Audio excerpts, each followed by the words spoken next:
Hello and good evening to all.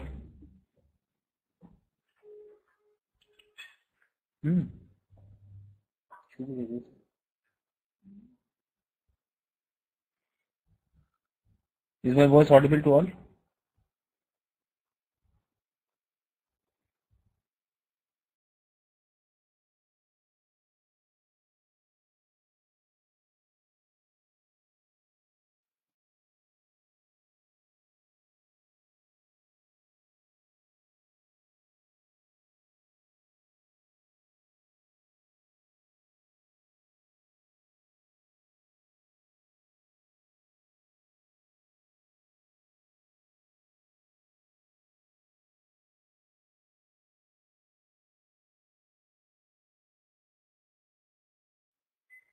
Okay, good evening everybody. Sahir, Sanabar, Sandeep, Kelvin, Kazi.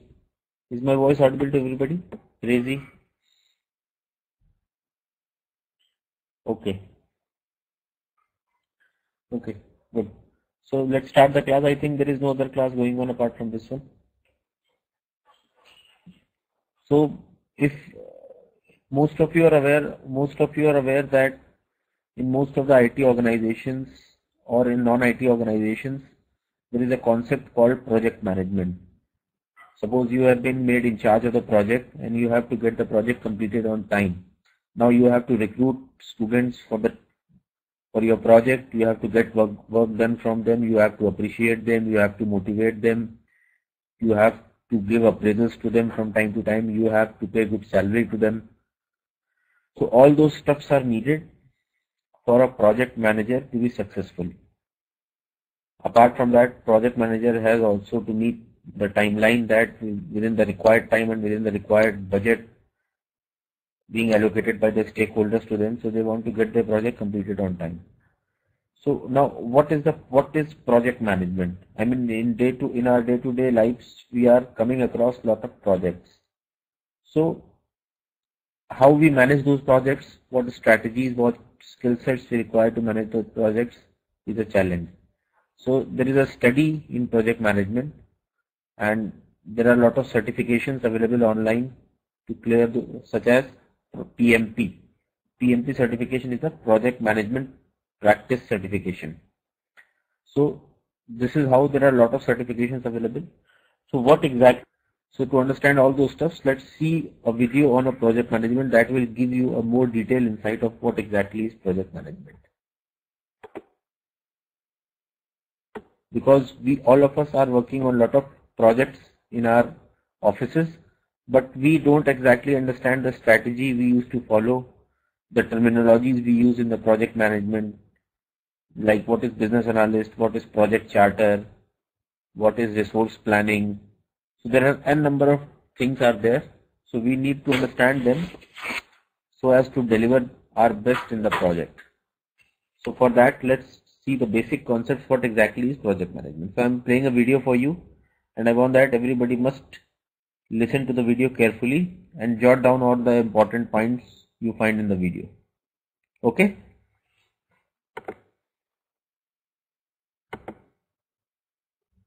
People may say, we don't do project charters. Well,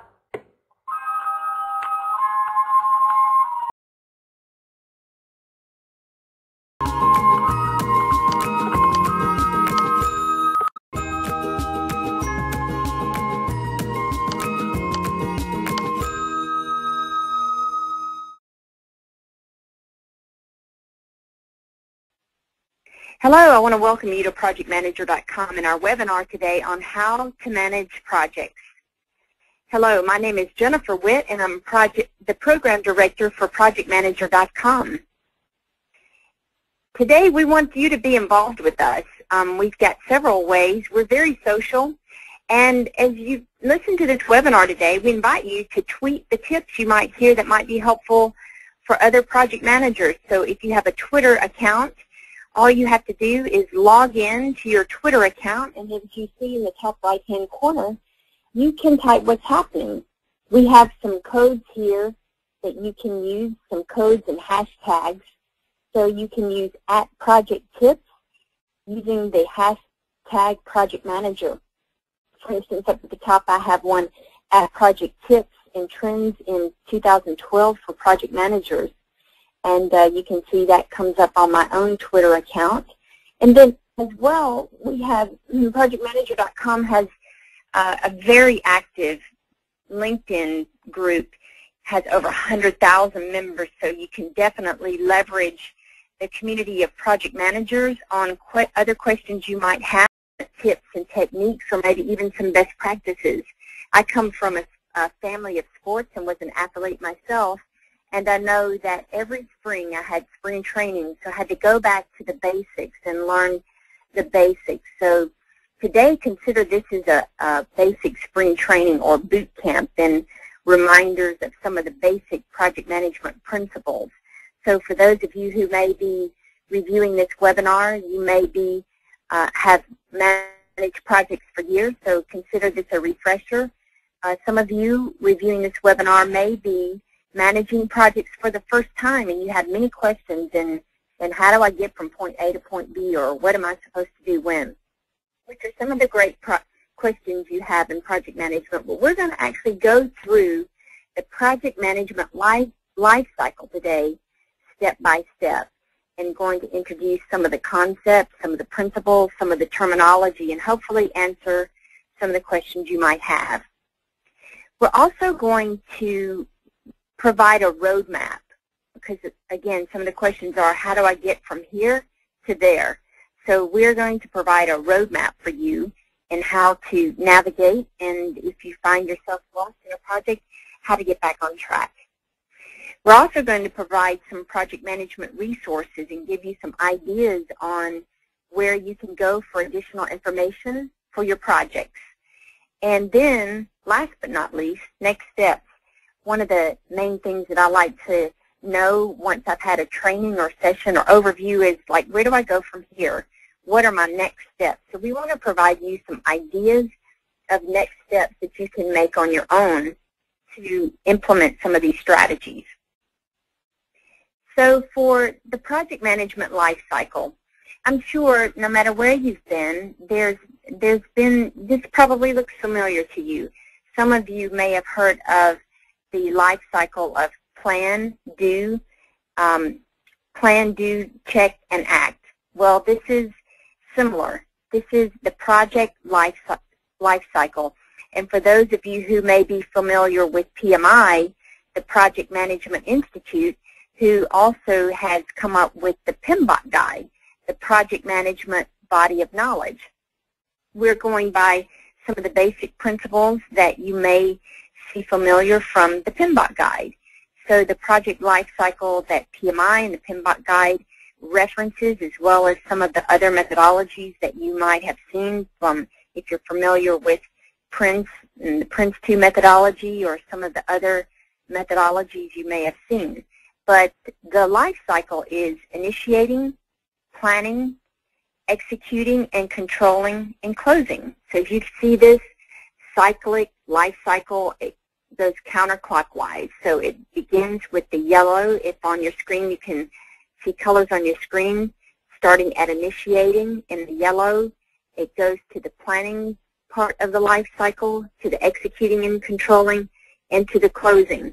So some of you may be in some environments, or you may see some projects as I've seen, and I've actually have to admit I've done myself. Maybe some of the projects have gotten ahead of themselves. Maybe they've actually skipped the initiating or the planning parts of the life cycle, and they've gone straight directly into executing and controlling. But so today we want to start from beginning to end and talk about each one of those. So here is the different parts of the life cycle here. What we're looking at, if you'll see on your screen, 4 different blocks here. And underneath, you'll see the initiating, planning, executing, and controlling, and the closing phases. One thing I want to outline on this page is the outputs coming from each one. So starting from going from the left-hand side of your screen to the right-hand side, if we start with the initiating part of the life cycle, one of the major outputs, as you may know, is a project charter. So some people may say, we don't do project charters. Well, actually, in some form or fashion, you probably do. You just might call it something different.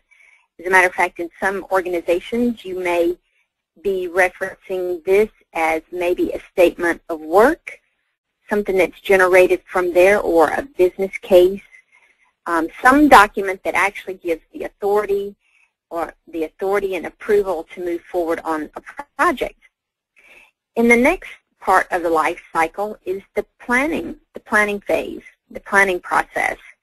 The main output of the planning process that we're going to be talking about today is the project plan. And the project plan is composed of many different plans that we'll talk about today, such as the risk management plan, some of the other plans that are broken down. So that gives you, think of that as the plan that you're going to use in the next phase. Consider that your execution plan. So the next part of the life cycle that we're going to talk about is executing and controlling. So that has to do with the performance reports, issue logs, risk logs, change logs, deliverables. So in this part of the life cycle, we'll talk more in depth today about each action that takes to execute the plan and some of the things that we have to do to actually control it, meaning if it gets off track, if it gets off schedule, if you notice it's out of budget, then these are some of the mechanisms that we use to actually get the project back on track. And then last but not least is the closing process of the life cycle. And I don't know about you, but I've seen on some projects where before the project ever ends, part of the team starts disbanding and many of the closing activities are not done or not completed. So you as the project manager is left with holding the project bag, and you don't have the many different things that you need to actually close the project out formally. Some of the things we're going to be talking about today are some of the outputs from the closing phase are the user acceptance and their final approvals, some of the final reports indicating the finals versus the actuals, project documentation that needs to be archived for future reference if you ever need to go back and look at anything. Many projects are executed in maybe a phased approach. So maybe one phase is completed, so you'll need to reference those documents for later. If you happen to be working on a technology project, you'll want the documentations maybe to reference for requirements or the next phase. If it's construction, again, or any type of project, you want to be able to archive those documents for members of the project team to access later or new project team members. And last but not least, the lessons learned, because the lessons learned should be documented along the way, however, formally reviewed with the project team. Again, if you happen to be on a project that has a second phase or next phase, you'll want to be sure to review those lessons that you've learned so as to not to repeat some of the things that maybe worked against you during the project, but also you want to leverage and continue doing some of the things that worked really well for your team or you learned that actually enhanced your performance along the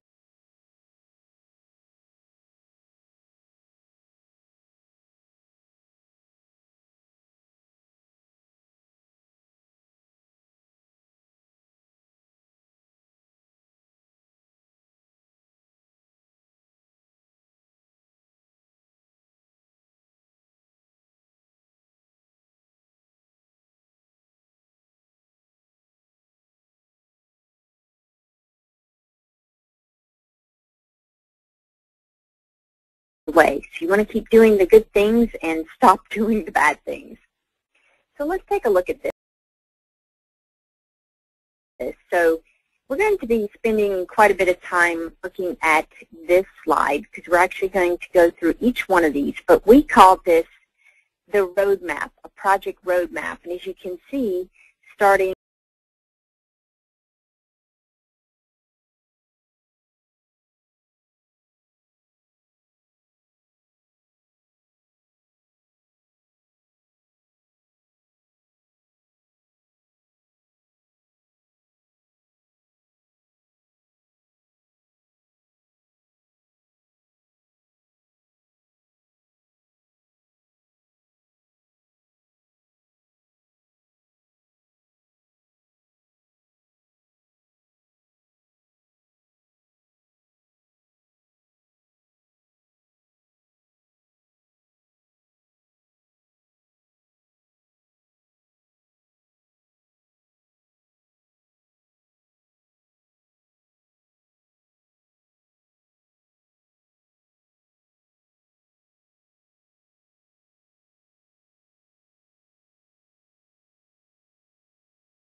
or through some type of project management software, but how is your project team going to collaborate? So it's important to set this up, get your team, get your project mobilized before you actually begin engaging, because now at the next phase of the life cycle, when you begin doing your project planning, it's important that project team members can collaborate with each other and have easy access to each other.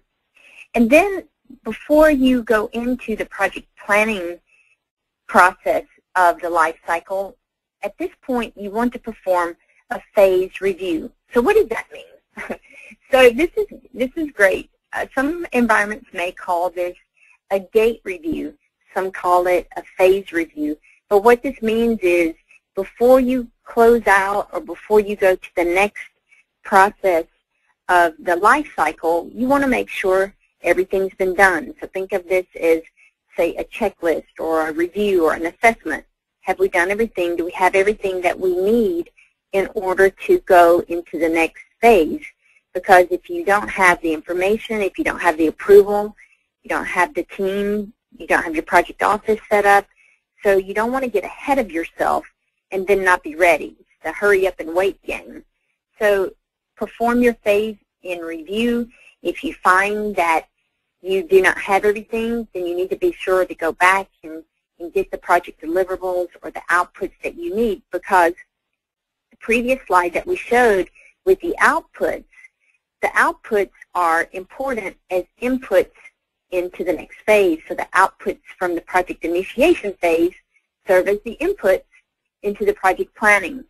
So once you've done your phase review and you have the okay to go forward, then now we're into the planning. Okay, here's where the fun begins, because now everyone's decided we're a go to do this project. Now we have to determine, or we have to get the people involved to determine how are we going to go about doing this. So we need some people to go through and dice through or come up with the details of this project. So what does that mean? So one of the primary things that we create here is a project plan. So if you think of a project plan as a execution plan, again, my background is sports, so in sports you have an execution plan. So for every game that you're playing, you know what the plays are, you know who's going to be playing what position, and how long and how to do the plan. If you think of maybe cooking, this is your recipe. Or if you're building a house, consider this as your blueprint.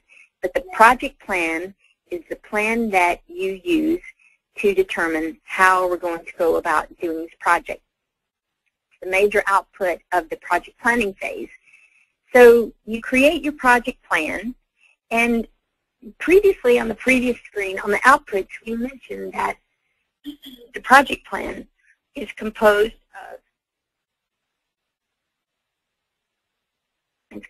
of several subplans. So the subplans look like this. You have a resource plan. What resources do we need? That's resources meaning people. It could mean supplies. It could be materials. The financial plan, what money, what budget, how are we going to get money? Do we need to finance it? How are we going to get the money for this project? Who's going to be paying for it? The quality plan, risk plan, acceptance plan, communication plan, procurement, how we're going to contract suppliers, and then again the phase in review. So let's take some of these subplans and let's talk about these a little bit in more detail. So again, the resource plan. The resource plan is not just people, it's also supplies. For instance, those who may be in aviation, some aviation is where are we going to get equipment? Who are going to be our vendors? How are we going to get those resources? Who are going to be the people? Who are going to be the people involved? Do we have to source them? Are we going to insource them internally from our team? Are we going to use contract partners? Are we going to use vendors? Are we going to do an RFP? So the plan tells you how. It also tells how. It identifies what resources you need. It indicates how you go about getting the resources.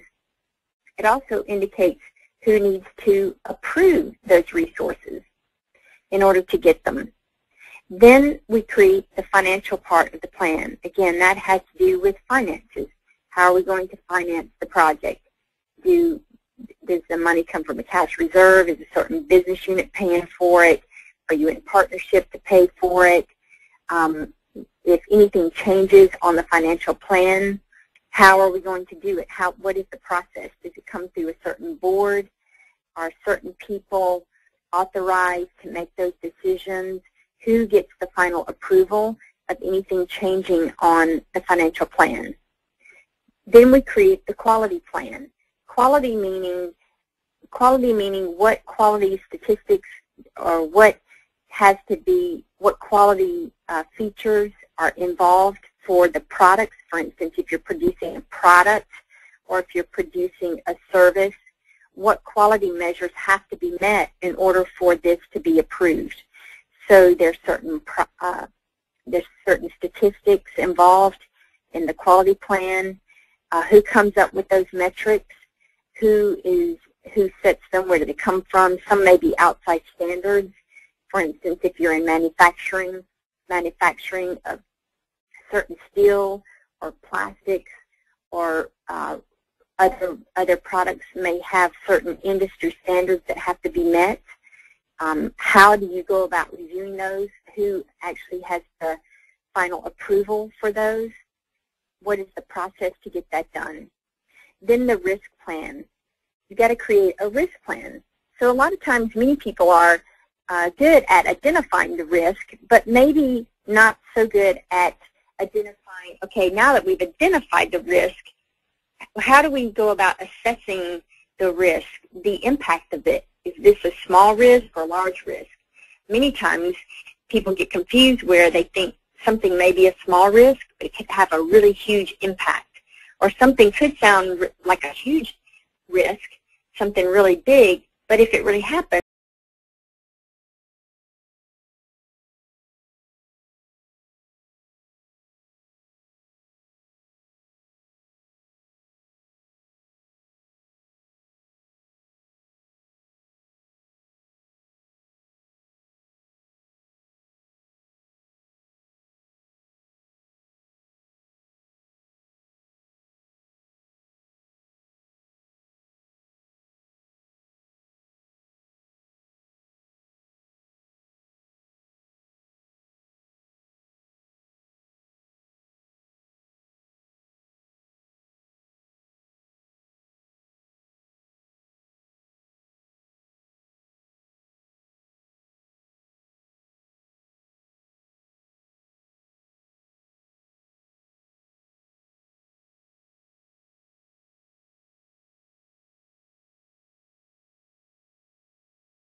it doesn't have much of an impact. So it's very important to identify your risk plan, how the process that risks are identified, how risks are evaluated, and how risks are mitigated. So having a mitigation strategy, But all of those things are outlined in the risk management part of the plan. You also have people identified who approve the mitigation strategy, who approve what's done on mitigating those risks. Then you create an acceptance plan. For instance, the user acceptance, if it's a product or it's a service, what is the plan that is going to be used on this project to accept the deliverables that are going to be produced as a result of the project execution phase. So you need to know what are the acceptance criteria, who's involved in testing those, who's involved in giving the final approval of the acceptance test. So that plan identifies the process and the people to approve that. Then a communication plan. Many of the projects that I've seen that have been derailed or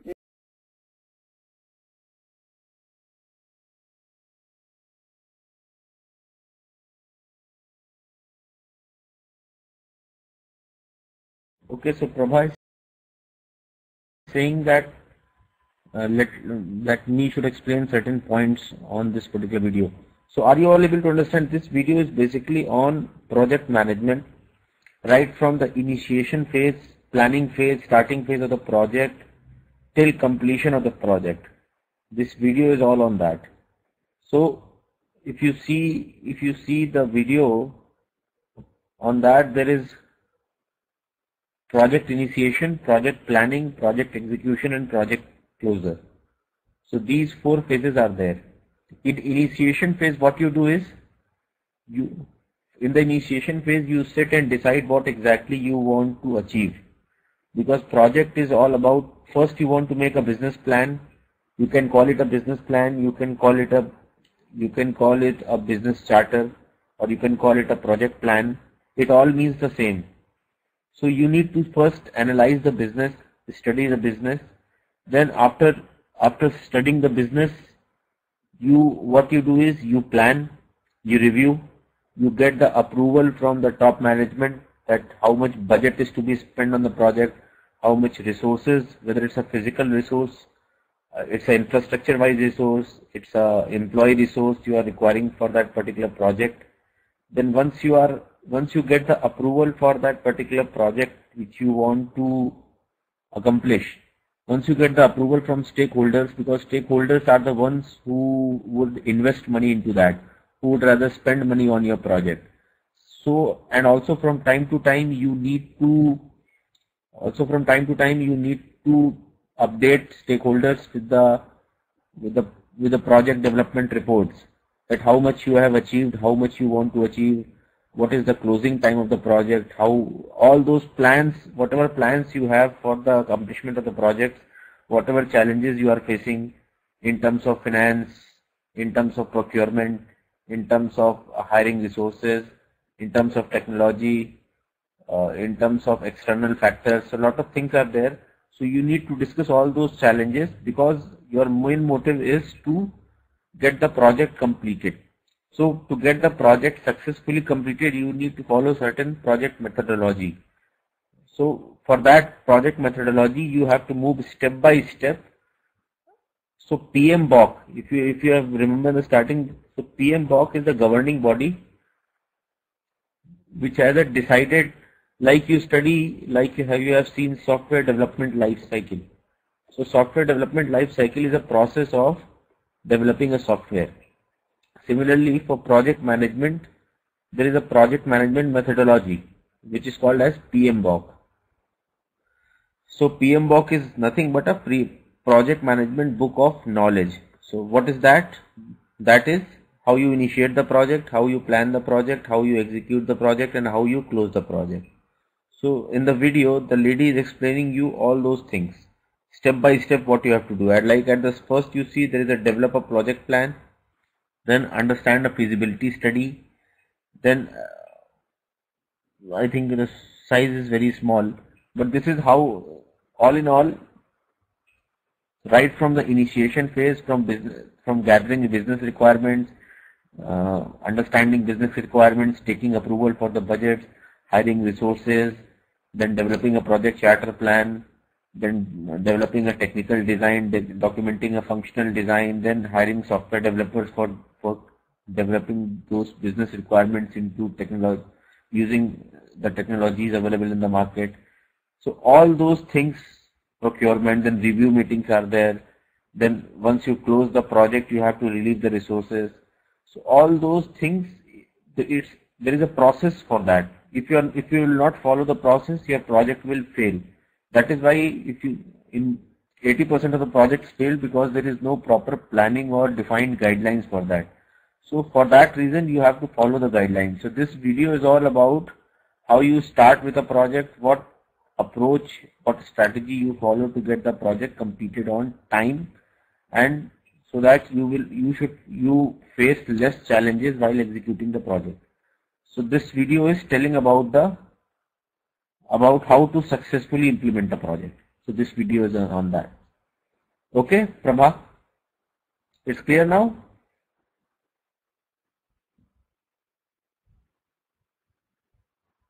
Okay, so I'm playing the video again. Any doubts? Anybody want to ask anything?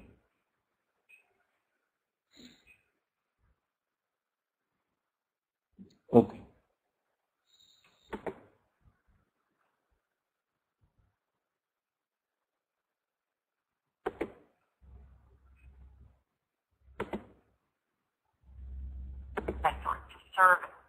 Service. What is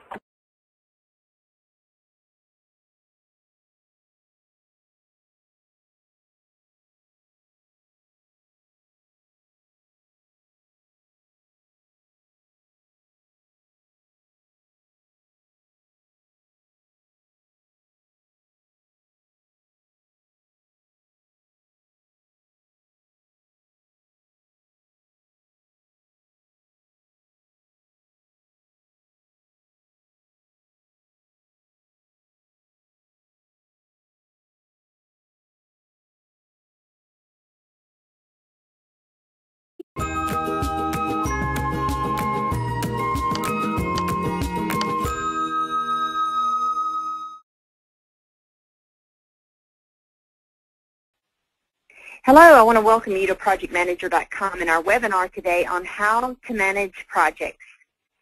Hello, my name is Jennifer Witt and I'm the Program Director for projectmanager.com. Today we want you to be involved with us. We've got several ways. We're very social, and as you listen to this webinar today, we invite you to tweet the tips you might hear that might be helpful for other project managers. So if you have a Twitter account, all you have to do is log in to your Twitter account, and as you see in the top right-hand corner, you can type what's happening. We have some codes here that you can use, some codes and hashtags. So you can use @projecttips using the hashtag project manager. For instance, up at the top I have one @projecttips and trends in 2012 for project managers. And you can see that comes up on my own Twitter account. And then as well, we have projectmanager.com has a very active LinkedIn group, has over 100,000 members, so you can definitely leverage the community of project managers on other questions you might have. So we invite you as you go along, start a discussion and get others involved in questions you might have of your own on how to manage projects.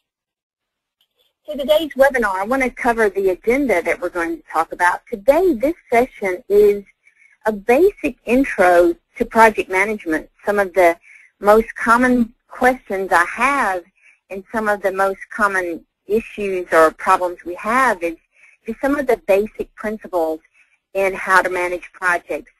And there's so much going on. It's easy to understand how one can get rusty or may need to go back and review some of the project management tips and techniques, or maybe even some best practices. I come from a family of sports and was an athlete myself, and I know that every spring I had spring training, so I had to go back to the basics and learn the basics. So today, consider this as a basic spring training or boot camp and reminders of some of the basic project management principles. So for those of you who may be reviewing this webinar, you may be have managed projects for years, so consider this a refresher.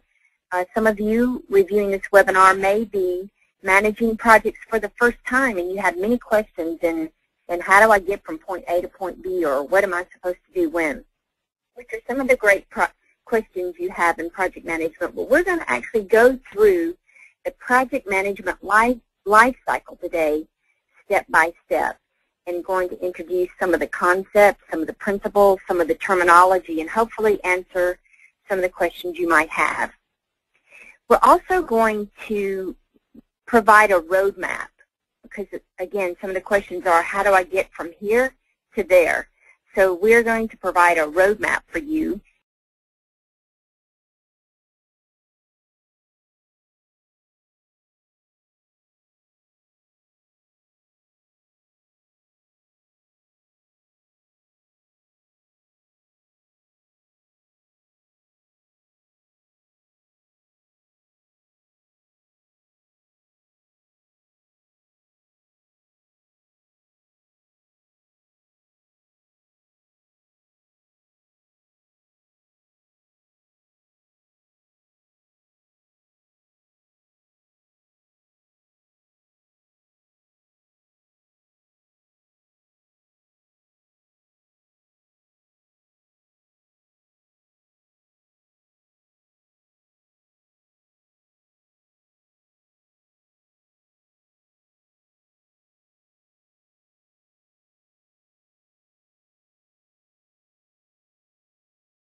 And how to navigate, and if you find yourself lost in a project, how to get back on track.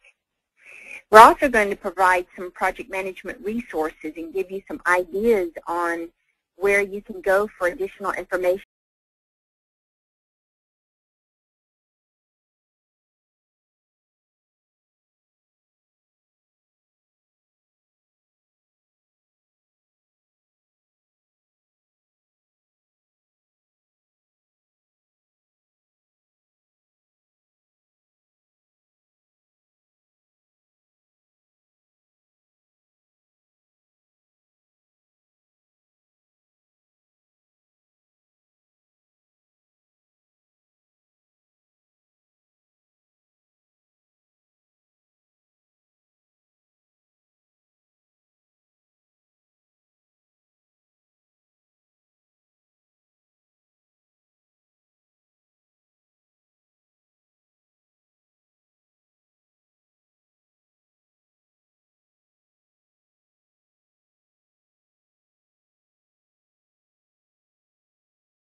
the agenda, and then some people just refuse now to go to meetings where there is no agenda.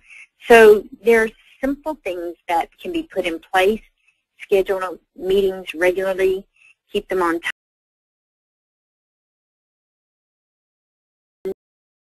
time, keep to the agenda, log anything for sidebar to be covered later, but keeping things on track and getting information flowing at the proper levels is very important. So can you tell I like that one? I really love the communication plan. So the next one is creating a procurement plan. So depending upon what type of environment, you may be involved at different levels. So for instance, my background is in large corporate, so had an entire organization who handled procurement or supply chain. And in some groups, some of my colleagues are involved in, they handle the procurement. And so it depends on your environment. However, needless to say, whether you're the one coordinating the procurement or if you have an entire department, then the procurement plan is still important. Again, and that has to do with how you're going to procure resources. Are they going to be sourced? Are they going to be in-house? How are you going to procure equipment? How are you going to get it there? And so that's the important part of the procurement plan. Contract the suppliers. Again, contracting the suppliers may be part of the procurement plan. It just depends on the organizations, but you have to know how you're going to contract your suppliers, what contracts need to be in place, what type of contracts, if they're fixed fee, it's how you set up your contracts, if they're time and materials. So that needs to be known, so you know how to set up the budget for your project and how to pay and when to pay your suppliers that may be paid upon deliverables or milestones of the project. So those are the sub-plans of the project plan. So quite a bit of detailed information, but again, the plans are exactly that. It tells the plan, the process. What is the process for the project plan and the associated sub-plans? What's the process? If they change, how are we going to make changes to the plan? Who are we going to inform? Who's responsible for the approvals? So that is an important piece that feeds into the next item, which is perform phase review. So this one is very important because now at this point, the plans are going to be handed over and used for the project execution and the monitoring and controlling of the project. So you want the plan to be updated. You want it to be communicated to all parties on the team, all your stakeholders, the project teams involved, because this is the plan that everyone will be using, referencing, updating, and running your project. So you give that to the team members, and then now we are, if at the end of the phase review, everything looks like it's ready to go, then you head towards execution. If not, then you cycle back through. You go back, you identify the areas that need more information, and then you go get the information because you don't want to begin the executing, monitoring, and controlling without the outputs. Remember, so we're producing outputs of the project planning phase, and those outputs feed as inputs into the project execution. So you take the inputs and you use this information to now we begin building the deliverables. The deliverables, again, this could be a project that's producing a product or it could be producing a service. So, but the deliverables are produced from this part of the project life cycle. So we're building deliverables, we're monitoring and controlling the project. So we're using the plan, and within the plan we have the time. We know the timeline that it's going to take to deliver this project.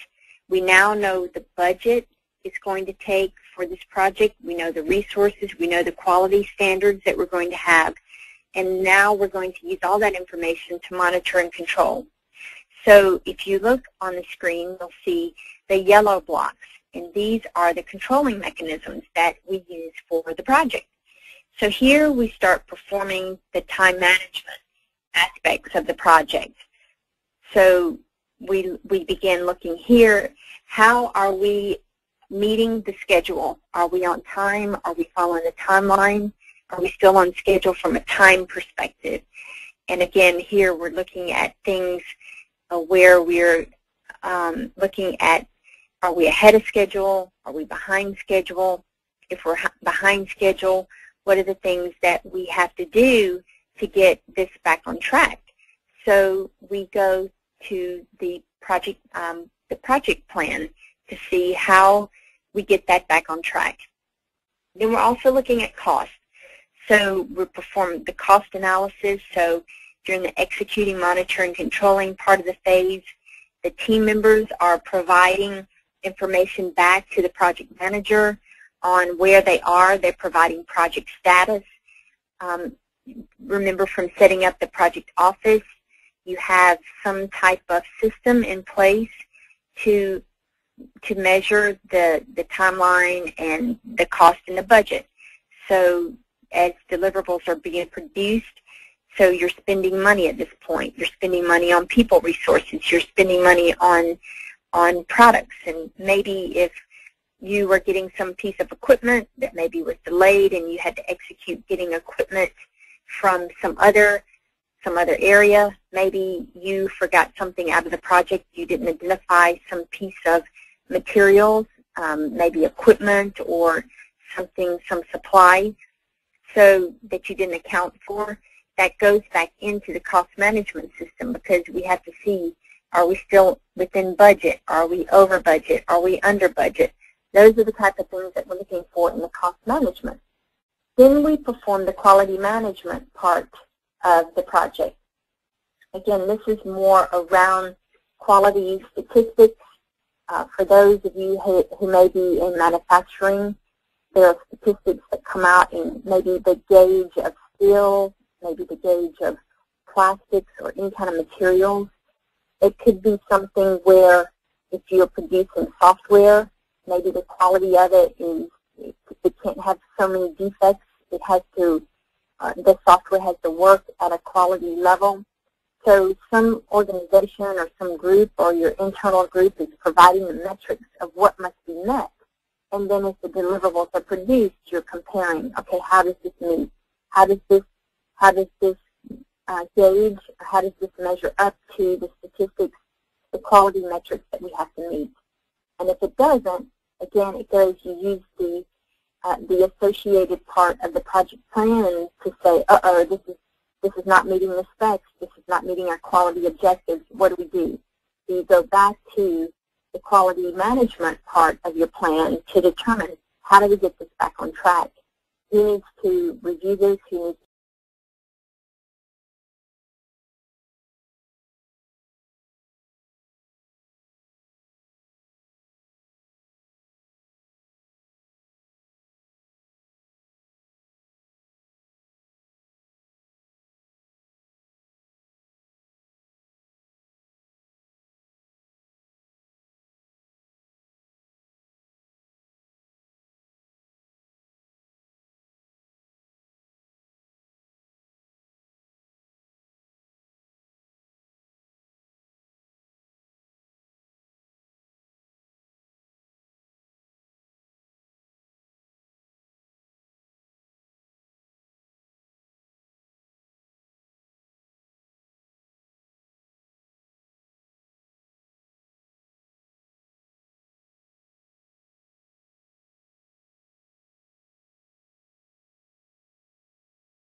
I want to run an agile project.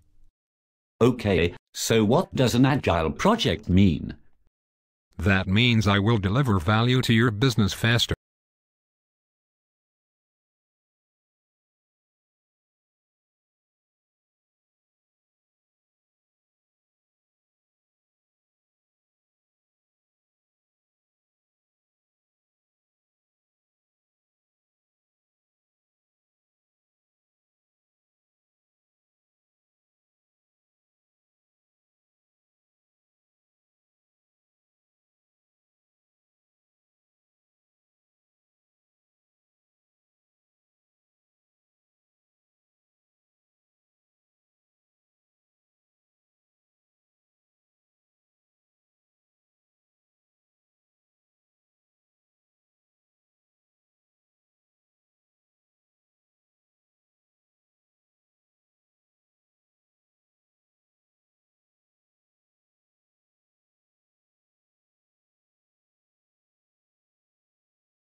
Video is get-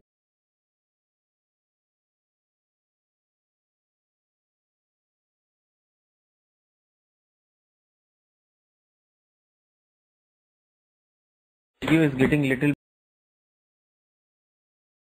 Video is getting little.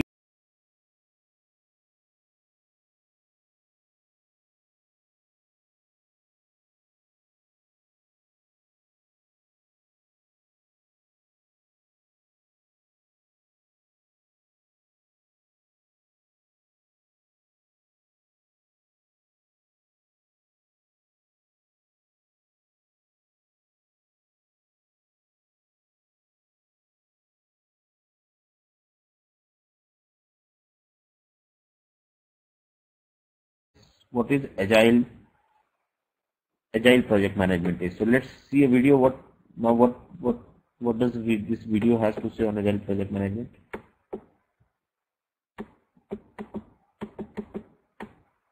Okay, so what does an agile project mean? That means I will deliver value to your business faster. Sounds great. I want to run an agile project. Okay, so what does an agile project mean? That means I will deliver value to your business faster. Sounds great, but what do you need from me? I need you to be regularly engaged with the project team. I can give you 1 hour a week. No, I want to run an agile project. You need to be involved in the project every day. I am very important and busy. I haven't got time for that. Do you want this project to succeed? Yes, but I don't have time for you every day. But I want to run an agile project. So, how much time do you need? Your regular involvement will produce better results. Can't you just let me know when you are done? No, I want to run an agile project and need you involved.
involved. Okay, I will help you when I can. But you also need to talk to procurement to get funding for this agile project. Hi, I want to run an agile project. I need funding to staff my team. We need upfront estimates and a detailed project plan. No, I want to run an agile project. The business knows what it wants and how much it wants to spend. That's of no interest to us. We just need to see the detailed plans. Can't you just incrementally fund my team to deliver regular value to the business? No, we need to know exactly what the total project will deliver so we can allocate all the funds in advance of our budget cycle. No, I want to run an agile project. I don't want all the funding up front. Okay, but we still can't fund you unless you comply with governance policy. Right, I'll go talk to someone in the governance and compliance department. Hi, I want to run an agile project. What does governance and compliance need from me? We need to ensure your project adheres to the 141 control objectives. But I want to run an agile project. I understand the importance of governance, but these controls don't sound very pragmatic. The 141 control objectives are required of every project. No, I want to run an agile project. Where do these controls come from? They represent over 1,000 man-years spent here at our company, performing legal analysis of the SOX and SAS 70 compliance legislation. I understand we have a fiduciary duty to our shareholders, but I want to run an agile project. How can I do that? All projects must adhere to the 141 control objectives which help reduce risk and increase the chance of success. Do you have statistics to back that up? Yes, the control objectives have increased successful projects from 45 to 49%. Well, that doesn't sound like it's working too well. I want to run an agile project. You must comply with the 141 control objectives. I heard there are new compliance controls being developed that would support an agile project. That policy has not been approved. But I want to run an agile project. Is there an exception process to the control objectives? Well, yes, there is. But you need to get approval from enterprise architecture. Okay, thanks. The ESB is very elegant. Yes, it's a great architecture. Hi, aren't you both on the Enterprise Architecture Committee? Yes, we are. I want to run an agile project and have been trying to get a meeting on your calendar for 2 weeks. Oh yes. What are your questions? I want to run an agile project and need an exception from the control objectives. Oh. You're the agile guy. Yes, I remember your email. So I want to run an agile project. What do I need to do? Do you have a well-documented architecture we can review? No, I want to run an agile project. Our architecture will emerge over time. Ha. No, you must have a documented architecture approved first.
Agile project, we need to collaborate. But I write great code by myself. Actually, you fail the most tests after your code is checked in. Pairing may actually help that. Really? With Binu? Yes, please try it. If it doesn't work, we will switch things around. All right. Thanks. Let's get back to coding. Don't forget to write your tests first. Hi, I run an Agile project and we need to release our system to our users. I can help you with that. Great. We should have a fully tested application ready to deploy in 2 weeks. That's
Everybody enjoy this video?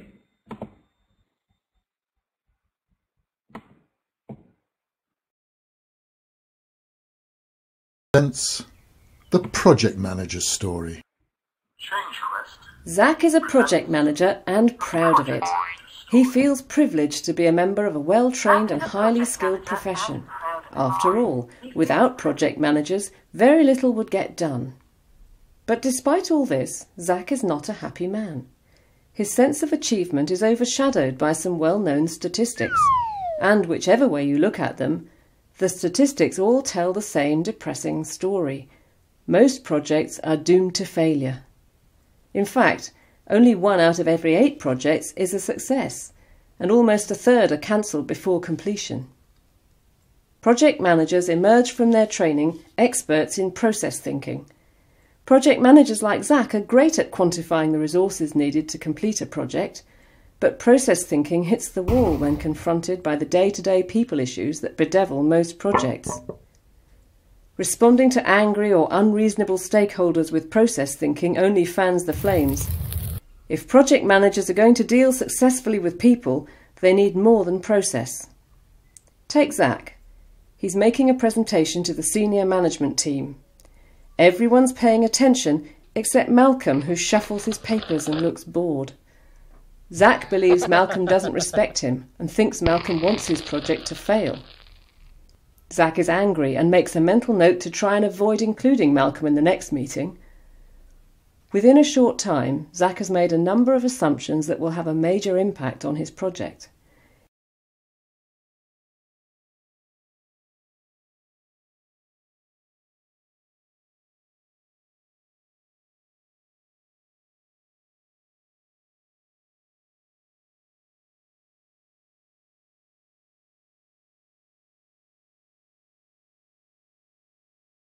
It can happen in the blink of an eye, and Zach isn't even aware it's happening.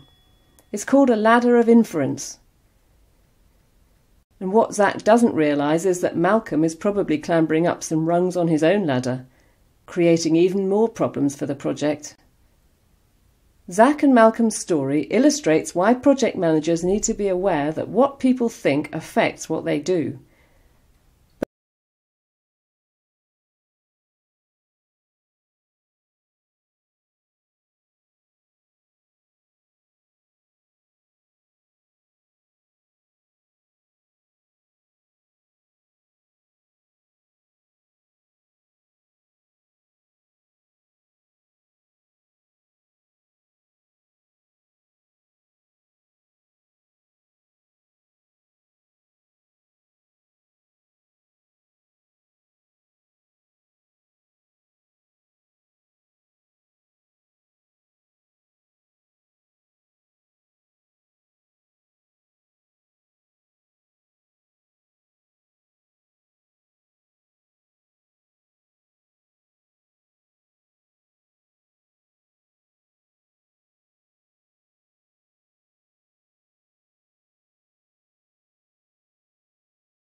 Okay. Okay, so that brings us to the end of our today's class. Now, one thing before leaving, I just want to request to everybody. It's a personal request. Actually, I am presently associated, just everybody listen to it. I am presently associated with an IT company based in India. I am having more than 7 years of industry experience. I am an MBA in general management, and I have conducted more than 100+ lectures online on different management subjects, and you people are aware of that, because I have conducted a lot of lectures with you on MIS, on IT management, on CRM, on ERP, on supply chain management, everything I have conducted. Now what I want some help from you. Actually, I want to relocate from India. I am planning to move to UAE. I am looking for some good job options in UAE. To be specific, I can say I am looking for Dubai. So if anybody can help me with some good job or with some good